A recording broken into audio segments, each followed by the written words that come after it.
महज 14 वर्ष का बच्चा होता है जो 3 साल की एक बच्ची, छोटी सी गुड़िया कह सकते हैं जिसको, वो बाहर खेल रही थी और उसको बेला फुसला के चॉकलेट के बहाने घर ले जाता है और उसके साथ ऐसी हैवानियत कर देता है और जिसका खौफनाक परिणाम होता है और उस बच्ची की जान तक चली जाती है। और ये घटना बहुत, जिसको हम कह सकते हैं कि आपके पैरों तले जमीन खिसक जाएगी, आपके रोंगटे खड़े हो जाएंगे और आपकी आंखों में आंसू हो जाएंगे कि अपने बच्चे और अपने बच्चों के साथ भी ऐसी घटना हो सकती है। जय भारत, मैं लोकेश। आज की नई क्राइम स्टोरी में आपका स्वागत है। दोस्तों, आज की जो सच्ची घटना है वो एक, उसमें नाम और जगह एक काल्पनिक है, बाकी एक सच्ची घटना सुना रहा हूँ। और अगर आप चैनल पे नए हो तो चैनल को सब्सक्राइब करना ना भूले और बेल आइकन दबा देना, जिससे कि आपको नए वीडियो आने का नोटिफिकेशन मिल सके। और आज की तरह जो सच्ची घटना और सच्ची क्राइम स्टोरी हम बताते रहेंगे और आप कमेंट सेक्शन में बताना, जिससे कि हमारा हौसला बढ़े कि स्टोरी कैसी है और आपको कैसी पसंद आई। दोस्तों, आज की जो सच्ची घटना है, क्राइम स्टोरी है, मध्य प्रदेश की घटना होती है, जिसमें कि एक 14 साल का बच्चा होता है और एक महज 3 वर्ष की, जिसको हम गुड़िया या छोटी बच्ची कह सकते हैं। दोनों डेली रोजाना खेलते थे क्योंकि पास में दोनों का घर होता है। दोनों की जिंदगी, दोनों एक स्कूल में पढ़ने जाते हैं, दोनों साथ खेलते हैं, दोनों अच्छे होते हैं क्योंकि वो जो बच्चा होता है वो 14 साल का होता है और वो गुड़िया 3 साल की होती है। उन्हीं के साथ कई बच्चे होते हैं जो साथ में खेलते हैं। दोस्तों, इस तरह की जिंदगी चलती है। एक दिन क्या होता है कि वो जो गुड़िया होती है, छोटी 3 वर्ष की माँ होती है, जिसकी मतलब माँ होती है गुड़िया की माँ, वो कहीं बाहर जाती है, वो भी काम करती है और उसको 14 साल का जो बच्चा होता है उसके भी माता पिता का ही काम करते हैं। सभी अपनी अपनी जिंदगी में बिजी होते हैं। और वो जो 14 वर्ष का जो बच्चा होता है, तो आज की इस वीडियो में आप देखना कि सोशल मीडिया का और अपने छोटे बच्चों के हाथ में मोबाइल थमा देते हैं, उसका कितना बुरा परिणाम होता है। जो आप आज की जो क्राइम स्टोरी में देखते रहना, वीडियो में एंड तक बने रहना, क्योंकि वीडियो की जो कहानी है बहुत दिल को छू जाने वाली कहानी बनेगी, बहुत रोमांचक कहानी बनेगी और दिल दुखा देने वाली भी कहानी बनेगी। दोस्तों, आज की कहानी, वो बच्चा होता है, 14 साल का लड़का होता है, वो क्योंकि उनके माता पिता उसको मोबाइल थमा देता है हाथों में, और वो होता है जो दोस्त के कहने पे या आसपास के दोस्तों के सुनने पे वो मोबाइल में गंदी गूगल पे वीडियो सर्च करता है और गंदी वीडियो देखने लग जाता है। और आज से नहीं, कई दिनों से वीडियो देखने लग जाता है। उसके माइंड क्रॉस हो जाता है उसका, और उसके दिमाग में एक ही चीज चलती है, हवस। वो बस किसी को भी हवस का शिकार बनाना चाह रहा था। दोस्तों, एक दिन क्या होता है, जैसे ही वो लड़की बच्ची थी जो 3 साल की, वो पड़ोसी की बच्ची थी, उनकी माँ अंदर खाना बना रही थी और वो बच्ची बाहर खेल रही थी। अब उसके माइंड में, उसके दिमाग में ये की बात चल रही थी, जैसे वो वीडियो देखते थे, गंदे वीडियो देखते थे, उसी तरह से वो कुछ करना चाहता था। उसको बस मौका मिलने की तलाश कर रहा था। और उस दिन क्या होता है कि उनके घर वाले भी नहीं होते हैं, घर में अकेला ही था और वो बाहर बच्ची थी, उसको वो बाहर जाता है और उसको चॉकलेट टॉफी देकर कुछ बेला फुसला के अंदर लाता है।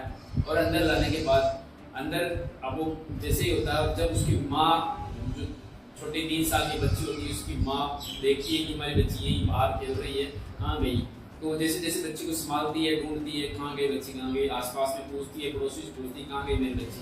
तो सोचती है कहीं यही खेल रही होगी, लेकिन नहीं मिल पाती है। तो तब एक जो उसके पड़ोस वाली आंटी होती है, वो बोलती है कि आपकी जो बच्ची गुड़िया होती है वो यहाँ खेल रही थी, जो पड़ोस में, आपके पड़ोस में जो बच्चा होता है जिसकी उम्र 14 साल थी, वो उसी के साथ खेलता था, डेली खेल रहा था। तो वो उसको अंदर बुलाया है, अंदर ले गया। शायद अंदर रूम में होंगे, टीवी देख रहे होंगे, मोबाइल देख रहे होंगे, आप चिंता मत करो, यहीं पे है। लेकिन उसकी माँ थी, वो उसका दिल नहीं मान रहा था, वो उसको संभाल के ही मानेगी, उसको उसके पीछे चली जाती है और उसके घर के अंदर घुस जाती है। घर के अंदर घुसती है, देखती है पूरे मकान में नहीं है, पूरी आवाज लग रही थी, बेटा कहाँ है, बेटा कहाँ है। लेकिन वो गुड़िया नहीं मिलती है और पूरे सारे रूम के अंदर चेक करती है, लेकिन नहीं मिल पाती है, क्योंकि वो जो 14 वर्ष का जो बच्चा होता है उसके घर में कोई नहीं था। तो जैसे पूरे रूम के अंदर, सभी के अंदर देख लेती है, नहीं मिल पाती है, छत के ऊपर जाती है, छत के अंदर भी, ऊपर भी नहीं मिल पाती है।